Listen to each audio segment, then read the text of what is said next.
Bonjour, bienvenue chers élèves dans cette capsule dans laquelle on va aborder comment la cellule va se diviser. Ce que je tiens quand même à vous rappeler que durant notre vie, on passe d'un état bébé à un âge adulte dans lequel notre organisme y croît. Donc notre nombre de cellules ne cesse d'augmenter. La même chose, après la fécondation, on passe d'une seule cellule à plusieurs cellules. Donc c'est encore là, j'augmente le nombre de cellules. De plus, on se blesse, on a une zone qui est abîmée et cette zone abîmée, elle doit être réparée et remplacée par de nouvelles cellules. Alors la question qui se pose, comment on crée de nouvelles cellules? Je tiens quand même à rappeler que lorsque on est blessé, donc on a soit des cellules qui sont abîmées ou mortes, ces cellules vont finir par être enlevées. Et lorsqu'ils vont être enlevés, on a un certain vide qui va se créer. Mais comme la nature n'aime pas le vide, les cellules qui vont être juste sur le côté, ils vont recevoir un signal comme quoi il y a un vide et ces dernières vont commencer à se diviser pour créer de nouvelles cellules. Et à ce moment, ils vont reconstituer le tissu qui a été endommagé. Ce processus de division de cellules, donc ça s'appelle la mitose. C'est quoi la mitose? C'est la création de deux cellules à partir d'une seule cellule. Et on peut dire que ce type de division est un type de reproduction asexuée.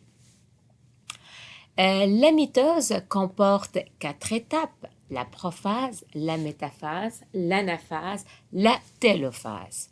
Et je tiens quand même à vous rappeler et à préciser que avant que la cellule rentre en mitose, on rentre en division cellulaire, elle est dans un état dans lequel elle assure ses fonctions vitales et elle va se préparer aussi pour la mitose lorsqu'elle s'approche et cette phase s'appelle l'interphase.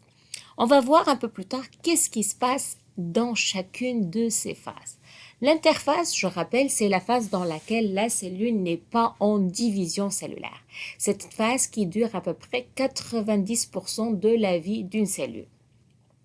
À la fin de l'interphase, il va se produire deux événements importants. Tout d'abord, notre ADN va se répliquer et on va voir aussi l'apparition d'une paire de centrosomes. C'est un organite qu'on n'a pas parlé, mais ce centrosome, il va jouer un rôle crucial dans la mitose. Par la suite, on a fini notre interphase, on a nous deux centrosomes qui apparaissent. Ces deux derniers, qu'est-ce qu'ils vont faire? Ils vont migrer chacun vers une extrémité de la cellule. Par la suite, qu'est-ce qui arrive? Chaque centrosome, et il va plus être doté par ce qu'on appelle des microtubules. Ces microtubules, c'est comme des fils qui vont s'attacher au centromère de chaque chromosome. Et cela va permettre de déplacer les chromosomes dépendamment selon les besoins de la cellule. Par la suite, la membrane nucléaire commence à disparaître et les chromosomes, donc, ils vont apparaître relativement bien. Par la suite, durant la métaphase, qu'est-ce qui se passe? Donc, les chromosomes qui étaient attachés par leur centromère, ils vont s'aligner au milieu de la cellule et chaque chromatide est accroché à son homologue encore, donc ils sont encore accrochés. La membrane nucléaire n'existe plus, on ne le voit pas, vous voyez donc ici. Et lorsqu'on voit nos chromosomes au milieu, on est bel et bien dans une métaphase. Par la suite, qu'est-ce qui se passe? Durant l'anaphase, les chromosomes dédoublés vont se séparer et les microtubules vont essayer de apporter un brin de chromosome ou de chromatide vers le côté de la cellule. Donc, chaque chromatide va migrer vers un côté et on appelle ça, c'est l'anaphase. Et on finit par la télophase. Qu'est-ce qui se passe? La cellule commence à se séparer en deux.